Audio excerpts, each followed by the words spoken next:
after looking at this for a long period of time and being driven absolutely mad, I mean, the sculpture looks great. It's pretty. I even like it better, dare I say, than the original, but that's not the point.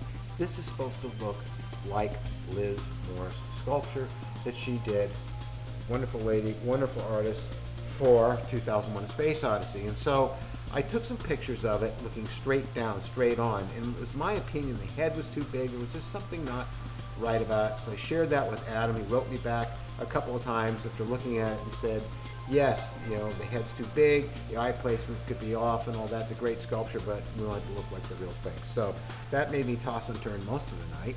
I decided to come in, and with Paulina's help, I completely removed this. There were two problems with it, and one is that it wasn't looking far enough over. It does have to be shaved down to be made smaller. In addition, the nose wasn't shaped right, and it wasn't wide enough across here and had to be moved up. We're also going to move the chin up. So I sliced the whole thing off, like so, and that allowed me to be able to turn it. Also, it wasn't looking down enough. So now I was able to get this in the right position. And that's what we're working on now. We're probably going to take this back off here, and because while we're in the kitchen here, we can change the distance of the mouth to the nose and bring the chin up and shave down some of this and then put it back. And that's what we're going to do next. I've also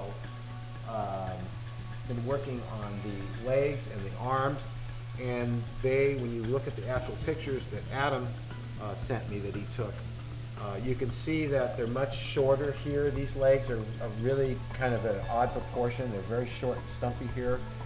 These are also shorter, not so long. I had to shorten them. I had to add more width to the shoulders.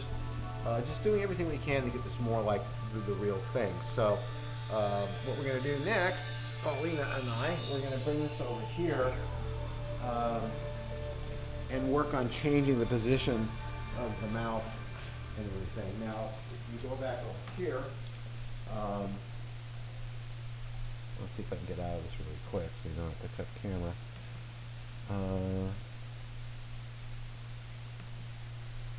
I did this and I sent it to Adam so we could see how large it is. Oh, that's funny.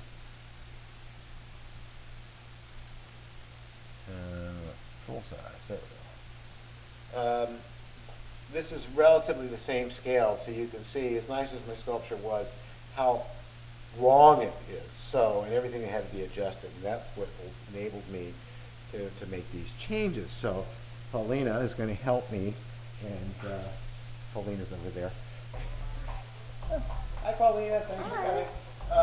And we're going to, I think it'd be easier while this is off, but you agree to shorten this up. So, what she's going to do now is, looking at the picture, I should put back the correct picture.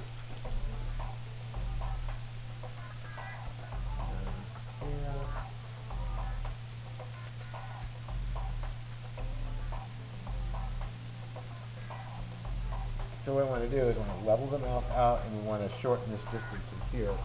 Do you see it okay, Paulina?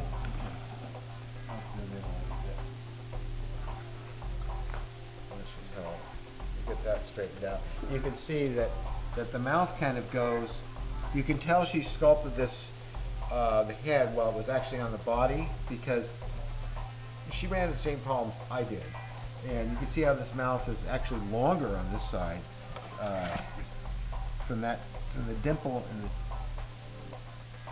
the, that's called cleft, isn't it? To here, look how much shorter it is on this side as compared to this side. So, and that was, I believe, a result of the fact that she was sculpting it while the head was on here, the hands were here, and it was turned to the side, because I had the same problem. So now what I want to do is cut that chin off. Actually, I would cut all the way across here. Don't be afraid. I would just go straight line. Well, you can do it that way. Because that's about how much there should be. And get that chin off there.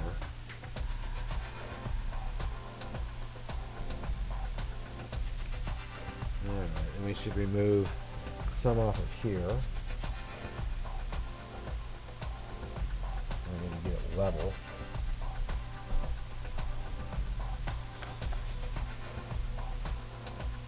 Funny thing about this is it looks like pure delay, but it's got Gary Lockwood's nose a bit. So I wonder if that was deliberate.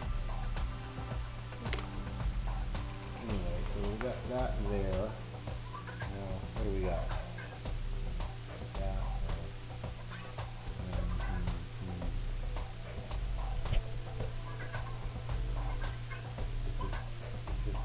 Should be closer still.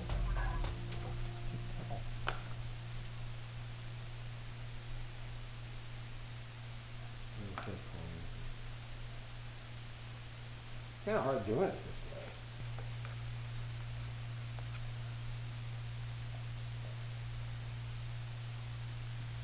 way. Wish he would have got a picture straight on. I don't know that he could though.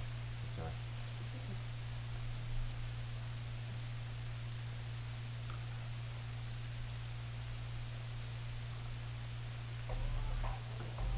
Looks a little too fat right over here.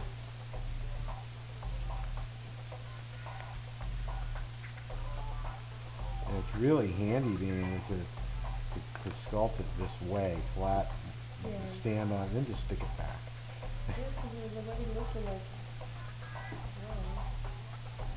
If the chaser, I couldn't go back to sleep after I got up at 4. Oops, sorry. I'm dangerous, so. I'm a mad scientist. Can't help myself. What I want to do is take down some of the head height here.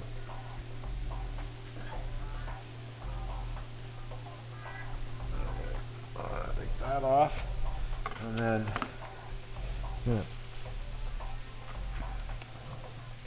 take off some more over here. And I'm just shooting in the dark at this point. So this eye is now equal in height to that one, which is good. I just have to make it look right again. Which probably means adding more to the brow here. And that really messed it up when I did that. So now it looks like it's too wide. So I'm not sure what to do with that.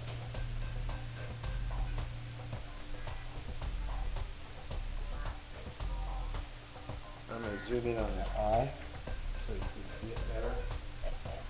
That.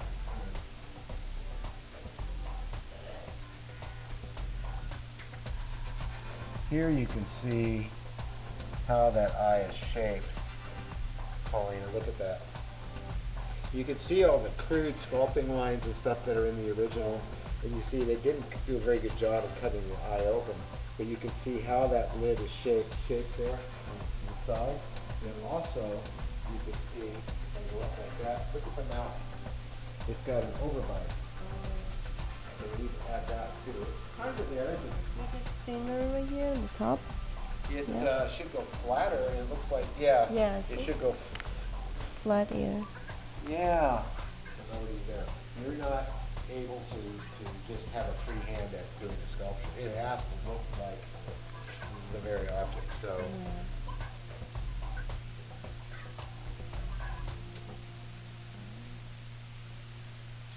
It's a very odd sculpture, I think.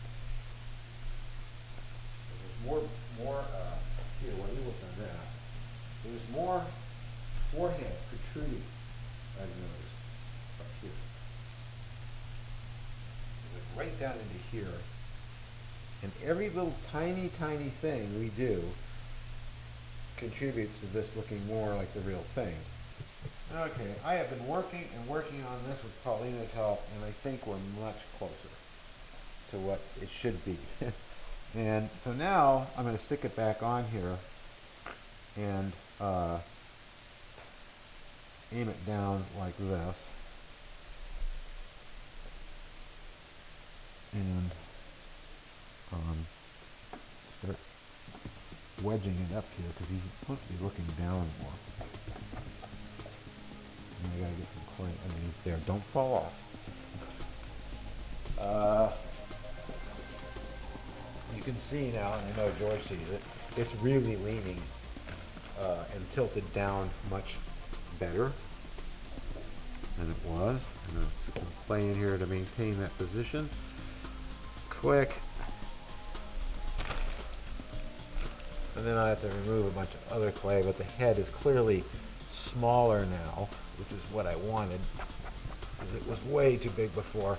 It looked like David McKellen from the Six Finger. And then I see all this I'm going to have to remove tomorrow on the side of the neck. The reinforcement. Now I need to check it from this angle, make sure it's, yes it is.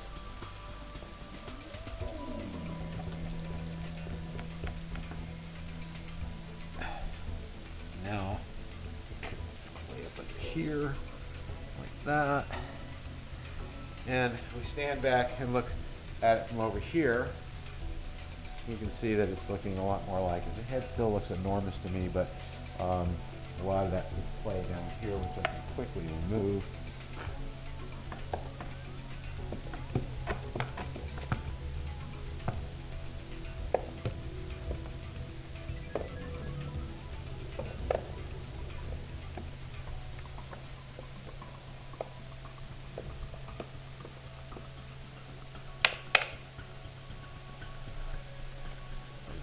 Here, and we're going to be doing some engineering tomorrow, George, because we got too much armature now.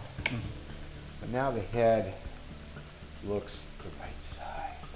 That long glass, and the arms in the right position, and the whole thing looks more like it. So tomorrow we will come back here and we will do more of this fine tuning, which is really what it's down to now. So after a lot of surgery, as you saw, and playing around with this and working with it in all different lighting, because every picture that I have of the Star Child that Adam sent me is in different lighting and from different exhibits, and in every single picture it looks different, because when you move the light like this, it looks one way. You move it like this, it makes things pop out. You go like this, it changes it again. So I've been working with pictures and matching the light as best I can, and it's finally starting to get there. What you can't see in the pictures, and I'll eventually post online, are the amount of sculpting marks in the actual original. I mean, it's got stuff like this running all through it, where they just left it unfinished because it didn't matter, because it was going on camera. So, and Kubrick, of course, knew how to shoot things, but I'm not going to do that with this. I'm going to make it pretty clean. Adam wanted me to kind of leave it the way that it really is, but you know, he can always add that kind of stuff with a thick coat of putty if he really wants it. So easier to do it that way. This is I'm just doing now is I'm just trying to kind of soften a lot of this and then check it again in the light. The nose was a big deal because in most lighting, it just had a look to it that was kind of like a little piggy nose almost, and I didn't catch that until I got some other pictures. Another observation I made is I had pictures of it from the side, and that's when I realized that the mouth was pretty far open. But in all the front-on pictures, it didn't look like it, but you know, pictures told me a different story seeing it from the side. The mouth is definitely much further open. I still have to do some work on that. But what's great about this now is that proportionally it's correct. It's very much like the original, and so I'm very happy about that. The arms, of course, I've made removable to make separate molds, and also to be able to pull them off and be able to work on them underneath so I could get the detail. Now on the original, she somehow sculpted these hands right up against the face, and then they must have done another section in here on the mold. But I'm going to remove these, make a two-piece mold, mold these separately, and then cast them up all separately, so it'll be like a model kit, and you can just graft these back on, push them down like this, put some putty in there, and clean it up, and you're in business. So this is coming along really well. I hope to finish this next week, and we'll be doing the molding project. So on the next video, you'll get to see me doing the final detailing on it, and then we're going to move into the molding.